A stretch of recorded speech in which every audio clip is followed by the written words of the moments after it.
Hi student, ठोस अवस्था के लेक्चर नंबर 10 में आप सभी का स्वागत है। आज हम पढ़ेंगे आयनिक क्रिस्टल के अंतर्गत सोडियम क्लोराइड और सीजियम क्लोराइड के स्ट्रक्चर। सोडियम क्लोराइड का स्ट्रक्चर हम सबसे पहले पढ़ेंगे कि सोडियम क्लोराइड में कितने सारे वाइट्स होते हैं और इसके क्वेश्चन कैसे पूछे जाते हैं। 12th के यदि आप छात्र हैं तो इसमें सीधे सोडियम क्लोराइड के स्ट्रक्चर को बताने का क्वेश्चन आता है, और यदि आप कंपटीशन एग्जाम की तैयारी कर रहे हैं तो उसमें इसके अंतर्गत अंदर में जो चीज़ें आती हैं अलग अलग, वो पूछा जाता है कंपटीशन एग्जाम में। तो इसीलिए हम इसको डिटेल में पढ़ेंगे कि वास्तव में इसका स्ट्रक्चर कैसे होता है और कैसे सोडियम क्लोराइड जो क्रिस्टल होता है वो बनता है।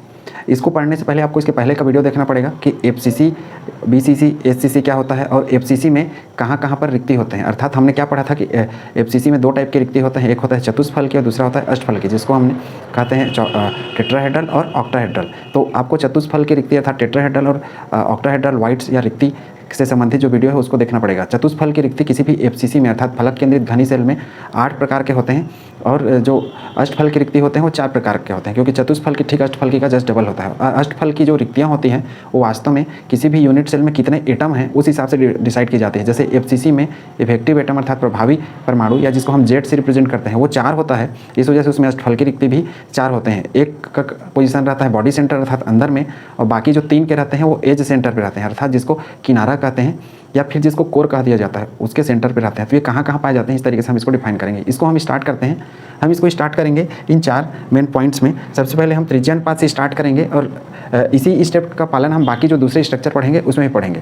ठीक है, तो हम इसको स्टार्ट करते हैं सबसे पहले त्रिज्या अनुपात के को लेकर। तो यदि मैं सोडियम क्लोराइड के त्रिज्या अनुपात अर्थात रेडियस रेशियो की बात करूँ, तो सोडियम क्लोराइड का जो त्रिज्या अनुपात होता है, जिसको हम R और R इस तरीके से भी दिखा सकते हैं, तो इसका जो रेडियस रेशियो होता है सोडियम और ये क्लोराइड आयन का, ये होता है 0.5 लगभग इसके करीब होता है। अब चूंकि इसका जो त्रिज्या अनुपात होता है ये इसके करीब होता है, तो इससे देखकर हमको क्या समझ में आता है, हमने त्रिज्या अनुपात वाला जो हमारा सेक्शन था, जो लेक्चर नंबर 9 था, उसमें मैं बताया हूँ कि त्रिज्या नंबर के आधार पर हम कोई भी जो क्रिस्टल है उसका स्ट्रक्चर भी बता सकते हैं, और वो कौन से वाइट्स बनाएगा अर्थात कौन से प्रकार का रिक्ति बनाएगा वो भी हम डिसाइड कर सकते हैं। चूँकि इसका मान इतना देखा गया है प्रायोगिक तौर पर, तो इसके आधार पर हम जानते हैं कि जो हमारा अष्टफल की रिक्ति रहता है उसका एक लिमिट होता है 0.414, और दूसरा होता है कि मैक्सिमम इसका साइज 0.732, अर्थात यहाँ से यहाँ तक इसके बीच में यदि हमारा कोई धन आयन और ऋण आयन का त्रिज्या अनुपात आता है तो हम उसको बोल देते हैं अष्टफल की टाइप का रिक्ति। कहने का अर्थ है कि ये जो मान है, ये इस मान से हमको ये समझ में आएगा कि जो सोडियम क्लोराइड है इसमें एक क्या रहेगा, अष्टफल की रिक्ति भी रहेगा। तो हम यहाँ पे लिखेंगे कि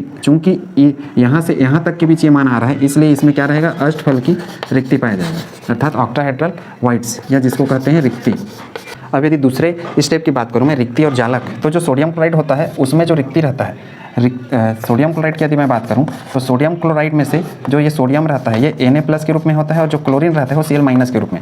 तो जो Na+ रहता है ये कहाँ जाता है, ये इसका चूंकि साइज़ क्या रहता है, ये छोटे आकार का रहता है, छोटा आकार, क्योंकि हम जानते हैं कि जो प्लस धन आयन वाला रहता है छोटा आकार रहता है। हम शुरू में पढ़ चुके हैं रिक्ति अर्थात वाइट्स वाले में और फिर त्रिज्या अनुपात वाले सेक्शन में कि जिसका साइज छोटा वो रिक्ति में अर्थात वाइट्स में फिट होगा। तो चूंकि इसका आकार छोटा रहता है इसलिए क्या बैठेगा, ये बैठेगा रिक्ति में, जिसको हम और क्या कहते हैं, वाइट्स। और ये जो क्लोराइड रहता है इसका आकार क्या रहता है, ये बड़ा रहता है, और ये बनाएगा जालक। और कौन से टाइप का जालक बनाएगा उस पर फोकस करते हैं। अब रिक्ति हमारे पास 2 टाइप के होते हैं, एक होता है चतुष्फल की रिक्ति, दूसरा होता है अष्टफल की रिक्ति। लेकिन जो सोडियम क्लोराइड का सोडियम रहता है वो सिर्फ जो रिक्ति बनाएगा वो बनाएगा अष्टफल की टाइप का रिक्ति, अर्थात जितने सोडियम है वो सब अष्टफल की रिक्ति में फिट रहेंगे, और जितना क्लोराइड आयन है वो सब पूरा एक जालक का निर्माण करेगा। ठीक है, तो उम्मीद है कॉन्सेप्ट आपने समझ लिया होगा। ये बनाएगा क्या, अष्टफल की रिक्ति। और जो जालक है अर्थात जो क्लोराइड आयन है वो कौन से टाइप का जालक बनाएगा, वो बनाएगा FCC प्रकार का। तो उम्मीद है कॉन्सेप्ट आपने समझ लिया होगा कि FCC जालक बनाएगा कौन, क्लोराइड आयन। और जो इस जालक में जो खाली जगह बचेंगे अर्थात ये जो स्ट्रक्चर फ्रेम करेगा वो करेगा क्लोराइड आयन, और उसके बीच बीच में जो गैप बनेंगे अर्थात खाली खाली जगह उसमें फिट होगा सोडियम आयन। तो अर्थात आपको क्या बताना पड़ेगा, त्रिज्या अनुपात बताना पड़ेगा किसी भी स्ट्रक्चर को बताने के लिए। दूसरा आपको बताना पड़ेगा कि कौन सा रिक्ति बनाएगा और कौन सा जालक बनाएगा। तो हमको पता चल गया कौन सा ये रिक्ति बना रहा है अष्टफल की टाइप का, और FCC जालक में क्या फिट होगा, क्लोराइड आयन। अब इसको समझने के बाद हम चलते हैं समन्वय संख्या में, लेकिन समन्वय संख्या को जानने से पहले हम इसका स्ट्रक्चर समझ लेते हैं कि इसका स्ट्रक्चर कैसे ड्रा किया जाता है। तो सबसे पहले आपको क्या करना पड़ेगा, इस तरीके से बनाना पड़ेगा। ये पहला लेयर कैसे करते जा रहा हूँ इसको आप समझते जाइए। ठीक, अब पहला लेयर बनाने के बाद देखिए यहाँ से लगभग इतना दूरी पे अब इसके ऊपर मैं दूसरा लेयर बना रहा हूँ। अभी मैं क्यों बना रहा हूँ इसका कारण भी बता दे रहा हूँ। देखिए इसमें एफसीसी जालक, और एफसीसी हमने क्या पढ़ा है, एफसीसी हमने पढ़ा है इस तरीके से स्ट्रक्चर होता है उसका, और एफसीसी अर्थात फलक केंद्रित घनी सेल, जिसको फेस सेंटर्ड क्यूबिक यूनिट कहते हैं, जिसमें क्या होता है हर कोने पर एक एक एटम होता है इस तरीके से, और साथ में हर एक फलक पर पाया जाता है, क्योंकि 6 फलक होते हैं तो 6 परमाणु भी इसमें फलक के बीच में पाए जाएंगे। तो इसी टाइप का स्ट्रक्चर ड्रा करने के लिए हम यहाँ पे ये पैटर्न बना रहे हैं। अब ये हो गया हमारा तीसरा लेयर, अर्थात पीछे का पहला, ये दूसरा और ये तीसरा। तो उम्मीद है यहाँ तक आपने समझ लिया होगा इसको कैसे आपको बनाना है। अब देखिए इनको मैं कैसे कर रहा हूँ वो आप समझते जाइए। ये पीछे का जो फ्रेम है इसको मैं 2 बराबर हिस्से में तोड़ रहा हूँ। यहाँ पे थोड़ा सा इक्वल हिस्सा तो नहीं बन रहा है, या इसको आप एकदम से सेट कर लेंगे तो बराबर हिस्से में बनेगा। एक खड़ी काट दिया और दूसरा क्या काट दिया, आड़ी, तो एक प्लस का निशान मिला। अब इसके बाद ये जो दूसरा है अर्थात ये दूसरा लेयर वाला, अब पीछे को भूल जाना है, आपको सामने को देखना है, ये वाले लेयर को, ये दूसरा को इस तरीके से पहला और ये हो गया दूसरा। अब इसके बाद हम पहुंचते हैं इसमें, ये तीसरा फ्रेम में, ये सीधा कटिंग, उसके बाद हो गया आड़ी कटिंग। तो इस तरीके से हमको 3 बार क्रॉस का निशान मिला, एक क्रॉस ये, दूसरा क्रॉस ये और तीसरा क्रॉस ये। इनको हमको आपस में इस तरीके से जोड़ना है, और साथ में ये सारे पॉइंट्स को भी ऐसे जोड़ना है जो एंड में छूट गए थे, ठीक है। और उसी प्रकार ये ऊपर वाले को जोड़ना है, अर्थात इनको टच करते हुए ये साइड वाले को सीधा जोड़ना है ऐसे, और इसको ऐसे जोड़ना है, इसको ऐसे जोड़ना है। तो उम्मीद है समझ गए होंगे कैसे ड्रा करना है स्ट्रक्चर। अब देखिए नीचे 1 2 3 जो तीनों फ्रेम थे उसके तीनों लाइन को जोड़ दिए। अब इस तरीके से पूरे सारे पॉइंट्स जुड़ गए। तो उम्मीद है ये स्ट्रक्चर आपको समझ में आ रहा होगा कैसे बन रहा है। ये वही चीज़ है, लेकिन हमने इसमें से क्या है, ये जो गोला है अर्थात जो फलक पे आने वाला है उसको हमने ये खंड के रूप में दिखा दिया है। देखिए ये 2 हुए और ये 2 और ये 2, इस तरीके से ये पहला, ये दूसरा, ये तीसरा, ये चौथा। मैं यहाँ पे क्या लिखा हूँ, यहाँ पे जो क्लोराइड रहेगा वो जालक बनाएगा। तो ये जो बबल्स दिखा रहा हूँ ये वास्तव में किसको दिखाएगा, ये दिखाएगा Cl- को, क्लोराइड को, ठीक है, क्योंकि जालक का अर्थ है पूरा फ्रेम। तो ये जो बबल्स हैं ये क्लोराइड बनाएगा। ये देखिए 2, ये 2, तो टोटल कितना हो गया 8 हुआ। अब फलक के बीच में होता है, देखिए फलक के बीच में, इसके लिए हमने इसीलिए इसको फिर काट दिया। तो ये एक फलक हुआ, इस साइड का पूरा इसको मैं लूँ यदि, तो इस साइड का यदि फलक लूँ ऊपर वाले का, तो ये हो जाएगा फलक बनाएगा। ये कटिंग को ना देखें, ठीक है, बिना कटिंग के भी ये बन सकता था इस तरीके से, लेकिन कटिंग करने में क्या है सुविधा होता है, इसलिए मैंने इसको इस तरीके से ड्रा कर रखा है। अब देखिए ऊपर से नीचे आऊँगा तो एक फलक ये होगा इस साइड की दीवार के लिए, तो 1 2 3 हो गया। यदि मैं इधर सामने की बात करूँ तो ये जो येलो वाला है इस पर एक बैठेगा 4। ये नीचे देखिए, नीचे का जो फलक है ये 5वां, और ये पीछे साइड का ये क्या हो जाएगा 6वां। तो इस तरीके से 1 2 3 4 5 और ये क्या हो गया 6, 2 3 4 5 और ये 6, टोटल 6 फलक जो कि इस तरीके से दिख रहा था, वही चीज़ को मैं इस तरीके से ड्रा किया हूँ। अब ये तो हमारा क्या बन गया एफसीसी जालक। तो उम्मीद है एफसीसी जालक आप समझ गए होंगे, जिसको हम पहले इस तरीके से समझते थे, ऐसा ड्रा करने वाला, और एक एक फलक के बीच में ऐसे ड्रा करते थे, उसी को हम अब ऐसे खाँच के रूप में दिखा रहे हैं, अर्थात इनको कटिंग के फॉर्म में। और कैसे इसको बनाना है आप समझ गए होंगे किस तरीके से बनाना है। अब देखिए अष्टफल की रिक्ति कौन बनाता है, सोडियम आयन। अब इसमें रिक्ति कहाँ दिखेगा, तो यहाँ रिक्ति, अष्टफल की रिक्ति एफसीसी में हम कहाँ पता करते थे, अष्टफल की रिक्ति टोटल 4 प्रकार के होते हैं, इसको आपको लिखना पड़ेगा। टोटल 4 प्रकार के अष्टफल की रिक्ति होते हैं। कहाँ होता है, चारों प्रकार के अष्टफल की। एक होता है बॉडी सेंटर पे, बीसी जिसको मैं लिख रहा हूँ अंतः केंद्र पे, और 3 होता है एज सेंटर पे, एज अर्थात किनारा। अब उसको कैसे ड्रा करेंगे, अब इसके लिए देखिए टोटल हमारे किनारे जिसको एज सेंटर कहा जाता है कितने हैं, ये देखिए इसका एज सेंटर ये है बीचों बीच, अर्थात ये देखिए इसको हम किनारा बोलते थे ना, तो यहाँ पे 1, उसके बाद इधर आऊँगा तो ये भी एज सेंटर 2, ये 3, ये 4, ठीक। अब इसमें यदि आऊँ तो यहाँ से यहाँ तक, ये तो यहाँ से यहाँ तक का ये किनारा, यहाँ से यहाँ तक का किनारा, किनारे का बीच, ये भी किनारे का बीच। अब यहाँ इसमें से यहाँ पे पहुँचूँ तो ये किनारे का बीच बनेगा, क्योंकि सेंटर में बोल रहा हूँ।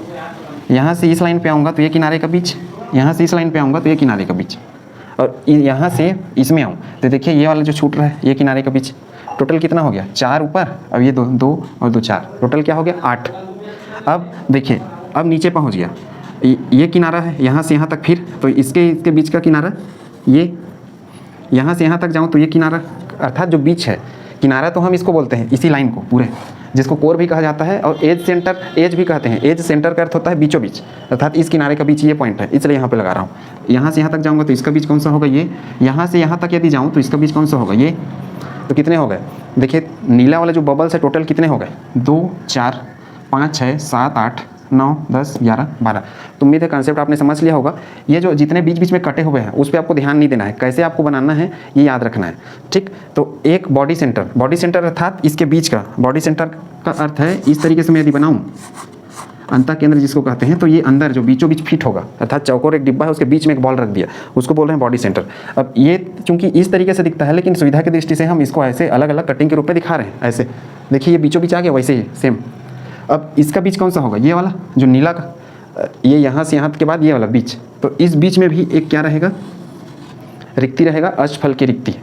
तो उम्मीद है कंसेप्ट आपने समझ लिया होगा। अब देखिए, अष्टफल की रिक्ति को मैं डिफाइन कर रहा हूँ कि वास्तव में हम इसको कैसे कैलकुलेट करेंगे। अब इसमें अष्टफल की रिक्ति को हम कहाँ कहाँ पे दिखाएंगे? जैसे कि मैं बताया कि अष्टफल के अर्थात ऑक्टाहेड्रल जो वाइट्स होते हैं एफसीसी में, ये एफसीसी जालक है, जो कि मैं स्ट्रक्चर बताया था पहले। एफसीसी अर्थात फलक के केंद्र पर भी रहेगा और हर किनारे पर, तो ये एक फलक है, इसके बीच में भी एक एक परमाणु रहेगा, इस तरीके से। अब जो अष्टफल की रिक्ति रहता है एफसीसी में, 4 प्रकार के होते हैं। एक तो बॉडी सेंटर अर्थात एक बीचों बीच रहता है, और बाकी रहते हैं इन किनारों में, अर्थात किनारों के बीच में। तो टोटल हमारे पास किनारे कितने हैं? टोटल किनारे हैं हमारे पास 12। देखिए नीले कलर का 2, 4, 2, 6, 2, 8, 2, 10 और 2, 12। लेकिन 12 अष्टफल की रिक्ति के जो किनारे हैं, हर एक जो बबल्स अर्थात एटम है, वो पूरा 12 का 12 इसको नहीं मिलेगा। क्यों? क्योंकि किनारे पर जो हमारा परमाणु होता है वो 4 हिस्से में बंट जाता है, इस तरीके से। 4 हिस्से में कैसे बटेगा? देखिए, इन 2 खंड के द्वारा ये बंटवारा हो रहा है, और इधर भी और लगा रहेगा यूनिट सेल, उसके द्वारा भी बंटवारा होगा। इस तरीके से 4 भाग में बंट जाता है। तो एक एक का जो हमारा यहाँ पे जो रिक्ति के लिए हमने गोला बना रखा है। अब ये जो नीले रंग है यहाँ पे, ये नीला रंग किसको दिखा रहा है? ये जो नीला रंग है ये वास्तव में किसको रिप्रेजेंट कर रहा है? क्लोराइड को। सॉरी, यहाँ पे जो नीला रंग है वास्तव में किसको रिप्रेजेंट कर रहा है? ये रिप्रेजेंट कर रहा है सोडियम प्लस आयन को। क्यों? क्योंकि हमने क्या लिखा है? सोडियम प्लस आयन आकार छोटा होता है, इसलिए रिक्ति बनाता है। और कौन सा? अष्टफल की रिक्ति, अर्थात सोडियम क्लोराइड के स्ट्रक्चर में सोडियम अष्टफल की रिक्ति का निर्माण करेगा।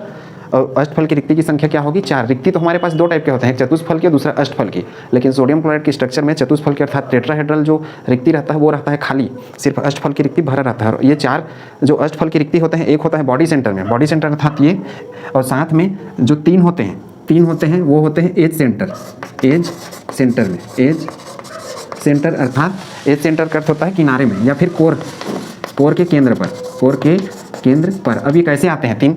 अब देखिए 3 इस तरीके से आए, 2 और 2 4, टोटल 12 हैं नीले कलर के। तो हर किनारे के केंद्र पर एक एक है, इस तरीके से 12 हमारा किनारा होता है। किसमें? एक इस तरीके से यदि मैं बनाऊँ क्यूबिक सेल अर्थात घनी यूनिट सेल, तो टोटल 12 किनारे, 2, 2, 4, 2, 6, 2, 8, 2, 10, तो 12 किनारा, या जिसको कोर कहते हैं या जिसको एज कहते हैं। चूंकि 12 किनारे होते हैं तो 12 किनारों के बीच बीच में है जो नीले कलर का बबल्स है, जिसको सोडियम बोल रहा हूँ मैं, वो। और इस स्ट्रक्चर आपको ऐसा ही ड्रा करना है, दूसरे तरीके से ड्रा नहीं करना है। अर्थात इस तरीके से समझेंगे तो एकदम इजीली बनेगा।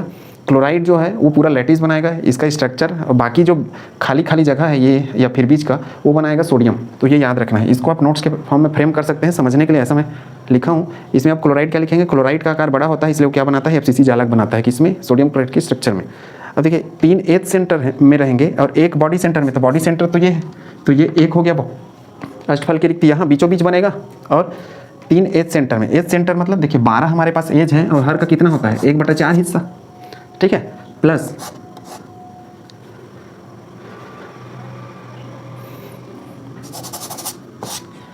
1/4 हिस्सा। तब इसको यदि मैं टोटल करूँ तो क्या आ जाएगा? ये आ जाएगा हमारा टोटल 3। तो एज सेंटर का जो कंट्रीब्यूशन रहेगा एक एक का, वो रहता है 1/4, अर्थात एक जो ये नीले कलर का बबल्स है जो सोडियम है वास्तव में आयन, वो 1/4 अर्थात 4 हिस्से में बढ़ता है, इसलिए इसको इस यूनिट सेल को 1/4 मिलेगा। तो इस तरीके से हमने 12 लिया, तो 12 × 1/4, इस तरीके से इसका कंट्रीब्यूशन कितना हो गया? 3 हो गया। तो एक बॉडी सेंटर पे और 3 क्या रहेगा? एज सेंटर पे हमारा रिक्ति पाया जाएगा। तो उम्मीद है कंसेप्ट आपने समझ लिया होगा। इसको नोट करिए, फिर इसके आगे का हम समझते हैं कि समन्वय संख्या और यूनिट सेल आयन की संख्या हम कैसे निकालेंगे। पहले ये वाला सेक्शन पूरा नोट करिए। त्रिज्यीय अनुपात से स्टार्ट करना है, ये याद करना है फिलहाल आपको। त्रिज्यीय अनुपात इसको लेके हमने मान लिया कि अष्टफल की रिक्ति में पाया जाएगा ये, और रिक्ति में कौन रहेगा? जिसका साइज छोटा, और जिसका साइज बड़ा वो क्या बनाएगा? जालक बनाएगा, अर्थात पूरा स्ट्रक्चर बनाएगा क्लोराइड, और बाकी जो खाली गैप रहेंगे उसमें क्या रहेगा? सोडियम। अब इसमें एक चीज़ ध्यान देने वाला बात है कि एफसीसी जो स्ट्रक्चर बनता है, तो ये जो गोले रहते हैं हमको ये लैटिस बिंदु के रूप में दिखाते हैं, लेकिन वास्तव में ये क्या रहते हैं? ये इधर जो बीचों बीच आते हैं, अर्थात ये गोले एक दूसरे से अलग रहते हैं, लेकिन जो बीच में आता है ये इन सभी को टच करता है। उम्मीद है कंसेप्ट आपने समझ लिया होगा, और नहीं समझा है तो एफसीसी वाला जो सेक्शन है उसको देखिए जो लेक्चर में बनाया हूँ पिछला, और साथ में अष्टफल की रिक्ति और चतुष्फल की रिक्ति को समझिए कैसे हम काउंट करेंगे, कहाँ पे कितना रिक्ति पाया जाता है। इसको नोट करिए, फिर इसके आगे का सेक्शन हम और कंप्लीट करते हैं। ये हमारा दूसरा पॉइंट हो गया कंप्लीट। तीसरा समन्वय संख्या, और चौथा हम यूनिट सेल पे चलेंगे, इसी को स्ट्रक्चर को आगे बढ़ाते हुए। तीसरा पॉइंट है वो है समन्वय संख्या अर्थात कोऑर्डिनेशन नंबर। उस पर चलते हैं। इसको समन्वय संख्या, समन्वय संख्या का अर्थ क्या होता है? समन्वय संख्या का अर्थ होता है कि कोई भी जो परमाणु अपने आसपास कितने नज़दीकी परमाणु से घिरा हुआ है, तो इसका समन्वय संख्या हमेशा आता है 6। अर्थात एक जो सोडियम आयन है, एक सोडियम आयन 6 Cl- आयन से घिरेगा, और उसी प्रकार एक Cl- आयन कितना 6 Na+ आयन से घिरा रहेगा। ठीक है, इस तरीके से आप इसको नोट कर लेंगे स्पष्ट रूप से।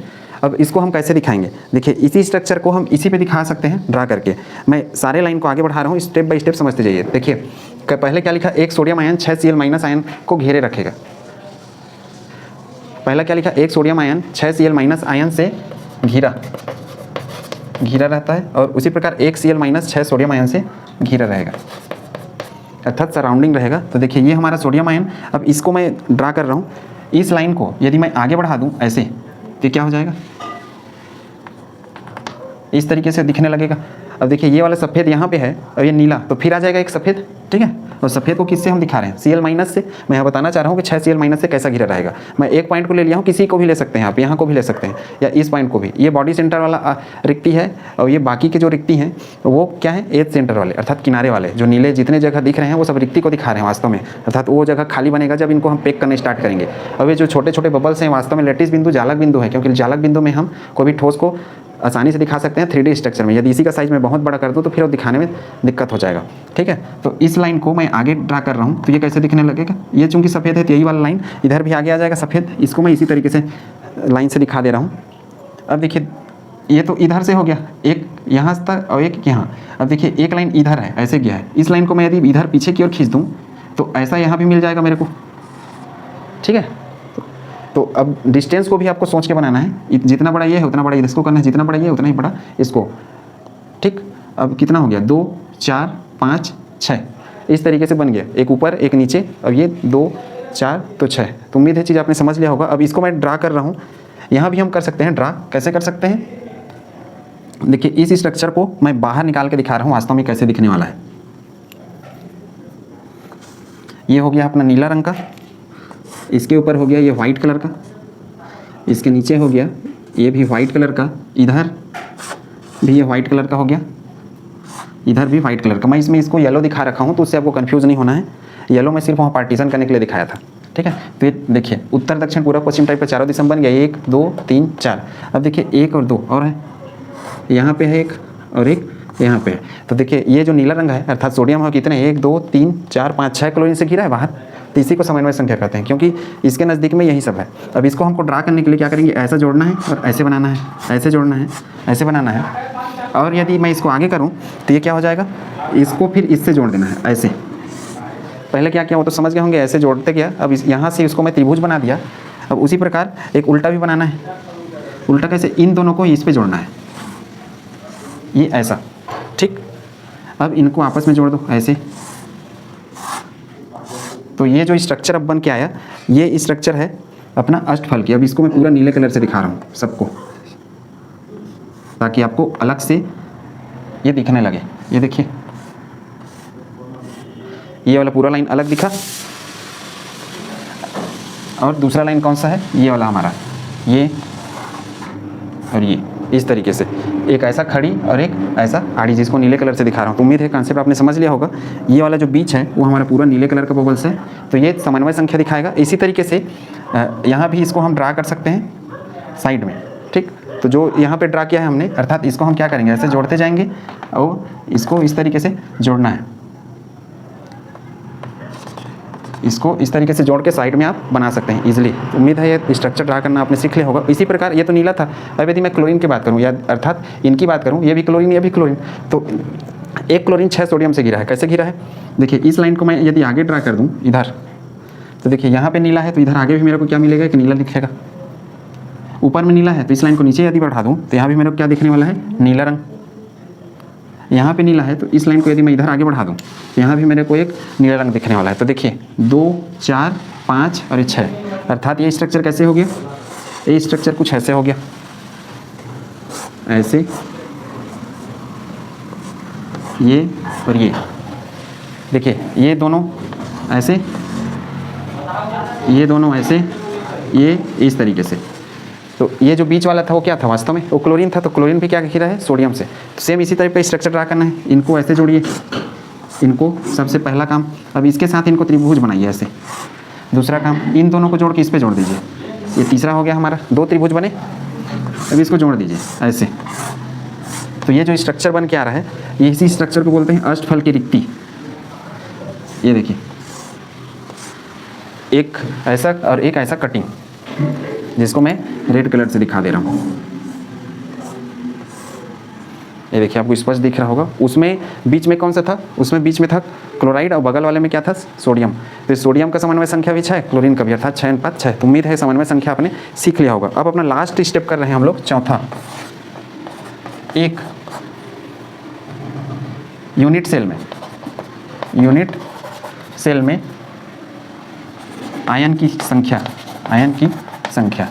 की संख्या अर्थात एक ये जो यूनिट सेल है, इसमें कितना क्लोरीन आयन और कितना सोडियम आयन। अब आयन हम इसलिए बोल रहे हैं क्योंकि इसके पहले ये हमारा आयनिक यौगिक है, इस वजह से हम आयन बोल रहे हैं। दूसरा रहता था हम सिर्फ परमाणु की संख्या बोलते हैं। तो आयन की संख्या, अब सबसे पहले मैं लिख रहा हूँ सोडियम प्लस आयन, ये कितने हैं। तो सोडियम प्लस आयन की बात करूँ तो यहाँ ये जो दूसरा पॉइंट है, इसी से इसका उत्तर मिलेगा। सोडियम देखिए क्या बना रहा है, अष्टफल की रिक्ति है, इसकी संख्या कितनी है, 4। तो कैसे काउंट कर रहे हैं हम लोग, 1 गुणित 1। ये एक क्या है, ये एक है अंतः केंद्र जिसको बॉडी सेंटर कहते हैं, वो ये जो नीला वाला है वो अंतः केंद्र कहलाता है। प्लस इसका अंतः केंद्र का कंट्रीब्यूशन किसी के साथ नहीं होता, साथ में 3 एज सेंटर। अब ये कैसे आया, ये 12 जो है ये क्या है, कोर का केंद्र अर्थात एज सेंटर है, कोर का केंद्र, और इसका 1/4 होता है। तो इस तरीके से ये टोटल कितने हो गए, ये 1 और ये 3, तो टोटल हो गया ये 4। तो सोडियम आयन निकलेगा 4। अब यदि मैं क्लोराइड आयन लिखूं, Cl- आयन, तो उम्मीद है कॉन्सेप्ट आपने समझ लिया होगा। जो रिक्ति का संख्या है वही वास्तव में सोडियम आयन के, जितने रिक्ति हैं उतने सोडियम आयन है, अर्थात एक यूनिट सेल में 4 अष्टफल की रिक्ति तो 4 सोडियम आयन, ऐसा, ठीक है। तो ये 4 आया सोडियम आयन के लिए। और क्लोराइड आयन की यदि मैं बात करूँ तो क्लोराइड आयन क्या बना रहा है, क्लोराइड आयन बना रहा है जालक। अब क्लोराइड आयन को हम किस पे दिखा रहे हैं, ये गोले से। ये देखिए 2 4, ये तो 4 हो गया, 2 4 8 और 2 4। कहने का अर्थ है कि जो क्लोराइड आयन है वो इस तरीके से है, वो इस फ्रेम बना रहा है पूरा इसका। ये हर एक कोने पर एक एक FCC जालक का, और हर एक फलक पर एक एक। तो मैं क्या लिखूंगा यहाँ पे, हर एक कोने के लिए 8 कोने हैं, तो 8 देखिए 1 2 3 4 5 6 7 8, और हर एक कोने के लिए 1/8, अर्थात एक कोने का एक परमाणु 8 हिस्से में टूटता है। प्लस अब फलक के बीच में देखिए, ये पूरा फलक और इसका बीच, इसी को मैं ऐसा दिखा रहा हूँ, ये एक हुआ, ये पूरा फलक इसका बीच। तो 1 2 3 4 5 और ये 6, टोटल 6 फलक, इसलिए 6। और फलक के बीच में जो रहता है वो कितना रहता है, वो आधा हिस्सा मिलता है, अर्थात ऐसे इस तरीके से। ऐसे समझिए कि आपके घर का दीवार है, उस दीवार के बीच में एक बॉल लगा है, तो आधा हिस्सा पड़ोसी के घर में और आधा हिस्सा आपकी तरफ, अर्थात कोई दीवार है तो आधा उसका एक हिस्सा पड़ोसी को दिखता है और एक हिस्सा आपको दिखता है। तो उसी तरीके से 1/2, तो ये कितना हो जाएगा, ये हो जाएगा 1 और वो ये क्या हो जाएगा 3, तो टोटल ये भी क्या आएगा 4। इस तरीके से जो हमारा सोडियम क्लोराइड है, सोडियम क्लोराइड NaCl कितने से बना है, 4Na प्लस 4Cl- से मिलकर बना है, अर्थात 1 सोडियम। तो उम्मीद है कॉन्सेप्ट आपने समझ लिया होगा। इसको नोट करिए, फिर हम सीजियम क्लोराइड के स्ट्रक्चर पढ़ते हैं कि उसमें क्या क्या पूछा जाता है। इसके अलावा इसमें और भी क्वेश्चन पूछे जाते हैं, जैसे इनके और इनके बीच का दूरी भी पूछा जाता है। तो यहाँ से यहाँ तक का जो दूरी है, फिर हम इसको बबल्स के फॉर्म में दिखाना स्टार्ट करेंगे, तो 12th के लिए बहुत हाई लेवल का हो जाएगा। बबल्स के फॉर्म में अर्थात ये इस तरीके से, एक परमाणु अर्थात एक एटम, दूसरा एटम, ये हमारा हो गया तीसरा, अर्थात ये कोर का लंबाई है तो कोर की लंबाई को A बोलते हैं। अब यहाँ से पूरा यहाँ तक जाना है, ये देखिए ये R, और ये क्या था, ये गोला वाला रेड वाला था माइनस, ये भी क्या है, ये भी माइनस वाला है, और ये क्या है, ये प्लस वाला है। तो ये हो जाएगा 2R, क्योंकि आधा आधा है, क्योंकि त्रिज्या आधा होता है व्यास का, ये पूरा व्यास है ना, तो 2 बार त्रिज्या। तो ये हो जाएगा A बराबर 2R प्लस 2R माइनस, इस तरीके से। तो ये A भी हम पता कर सकते हैं इस तरीके से, इसी को मैं कॉमन भी निकाल सकता हूँ, 2 बराबर R प्लस R माइनस। अर्थात इसको हम और कैसा कर सकते हैं, इसको हम इस तरीके से भी कर सकते हैं, 2R प्लस R माइनस बराबर A। इसको मैं नीचे कर दूंगा तो A/2 हो जाएगा। तो उम्मीद है कॉन्सेप्ट आपने समझ लिया होगा कैसे करना है। ये एक्स्ट्रा था आप लोगों के लिए, 4 के बाद ये इसको हम बोल सकते हैं 5वां पॉइंट, और कैसे हम स्टेप बाय स्टेप बढ़े हैं इसको आप नोट्स बना लेंगे। और उम्मीद है ये चीज़ भी आपने समझ लिया होगा, कैसे यहाँ भी आप ड्रा कर सकते हैं, इस तरीके से जो यहाँ मैं अलग से निकाल के, क्योंकि यहाँ पे पूरा हौच पौच हो जाता है अर्थात मिक्स हो जाता है, पेन में बहुत बारीकी से उसको बना सकते हैं। इसको मैं यहाँ से निकाल के बाहर कर दिया हूँ, किसी को भी जगह पे आप बना सकते हैं। ड्रा बस करना है, यहाँ लेंगे तो ऊपर कर देंगे, इधर आगे ड्रा करेंगे, इधर ड्रा करेंगे, इस तरीके से जहाँ सुविधा लगे वहाँ पे आप स्ट्रक्चर बना सकते हैं। यहाँ एक बीच में भी बन सकता है स्ट्रक्चर। देखिए 1 2 3 4। उम्मीद है कॉन्सेप्ट आपने अच्छा समझ लिया होगा। कुछ दिक्कत हो तो कमेंट बॉक्स में ज़रूर करें, यदि कुछ कमी लगे तो इसको नोट करिए। फिर हम सीजियम क्लोराइड का स्ट्रक्चर पढ़ते हैं कि वो स्ट्रक्चर में वाइट अर्थात रिक्ति कहाँ पे बनता है, त्रिज्या अनुपात क्या होते हैं, और जो भी चीज़ें यहाँ पे हमने पढ़ी, जालक का निर्माण कौन करता है, और साथ में एक यूनिट सेल में उसका कैसे कंट्रीब्यूशन होगा, इस तरीके से आगे पढ़ेंगे। ठीक, नोट करिए। अब हम पढ़ रहे हैं सीजियम क्लोराइड के स्ट्रक्चर। इसको 8/8 अर्थात 8:8 भी कहा जाता है। क्यों? क्योंकि इसका समन्वय संख्या अर्थात कोऑर्डिनेशन नंबर 8:8 होता है। इसके पहले जो हमने सोडियम क्लोराइड का पढ़ा वो 6:6 भी कहा जाता है। अब इसमें हम सबसे पहला स्टेप अपना करते हैं कि इसमें जो सीजियम क्लोराइड है, इसमें त्रिज्या अनुपात का जो मान है, जिसको रेडियस रेशियो कहते हैं, वो माना जाता है लगभग एक्सपेरिमेंटली, जिसको हम R/R इस तरीके से भी रिप्रेजेंट कर सकते हैं। रेडियस रेशियो सेक्शन में हमने ये सारा चीज़ किया था। तो R सीजियम प्लस और R Cl माइनस, इसकी यदि मैं बात करूं तो ये लगभग एक्सपेरिमेंटली आता है 0.93 के करीब। अब इतना के बाद हमको एक पता चलता है आंकड़ा कि हमने रेडियस रेशियो अर्थात त्रिज्या अनुपात वाले सेक्शन में पढ़ा था कि 0.732 से 1 तक यदि मैं बात करूं तो यहाँ तक का जो रेंज रहता है, ये रेंज रहता है हमारा क्यूबिकल वाइड अर्थात घनी रिक्ति। ये होता है घनी टाइप का रिक्ति। तो उम्मीद है कॉन्सेप्ट आपने समझ लिया होगा। कहने का अर्थ है कि सीजियम क्लोराइड का CS प्लस और Cl माइनस, इसका जो अनुपात रहता है, त्रिज्या अनुपात का मान, वो रहता है 0.93। 0.93 का अर्थ ये है कि यदि Cl माइनस का आकार 1 सेंटीमीटर है तो जो सीजियम है उसका आकार 0.93 होगा। कहने का अर्थ है कि लगभग दोनों के आकार एक बराबर होंगे। ये है क्योंकि 0.93 मतलब लगभग 1 के बराबर आ रहा है। ठीक है, 0.93 का अर्थ है लगभग 1 के बराबर, अर्थात दोनों का जो त्रिज्या है वो लगभग क्या है, सीजियम और क्लोराइड दोनों का साइज लगभग 1 बराबर है, इस वजह से वो इतना आ रहा है। तो उम्मीद है पहला स्टेप तो आपने समझ लिया होगा। दूसरा स्टेप पे हम चलते हैं। दूसरा हम क्या करते थे, हम दूसरा पे लिखते थे रिक्ति व जालक वाला स्टेप। रिक्ति और जालक की स्टेप में चलूँ तो जो सीजियम क्लोराइड होता है, सीजियम क्लोराइड, जो सीजियम रहता है वो CS प्लस के रूप में रहता है, क्लोरीन जो रहता है Cl माइनस के रूप में। चूंकि ये प्लस के फॉर्म में है तो जानते हैं कि साइज हमेशा क्या होता है, हमेशा छोटा होता है। इसका साइज क्या होगा, हमेशा बड़ा होगा। अब छोटा रहेगा वही किस में आएगा, वही रिक्ति के अंदर फिट होगा, क्योंकि रिक्ति का साइज छोटा होता है। और बड़ा साइज क्या रहेगा, ये बनाएगा जालक। अब ये कौन से टाइप का जालक बनाएगा, रिक्ति की यदि मैं बात करूँ तो ये रिक्ति बनाएगा BCC प्रकार का। BCC प्रकार का अर्थ है कि ये घनी रिक्ति रहेगा, लेकिन किस में, अंदर में रहेगा, बॉडी सेंटर के अंदर। BCC प्रकार का घनी रिक्ति। और ये जालक बनाएगा, ये बनाएगा HCC प्रकार का, HCC जालक अर्थात सरल घनी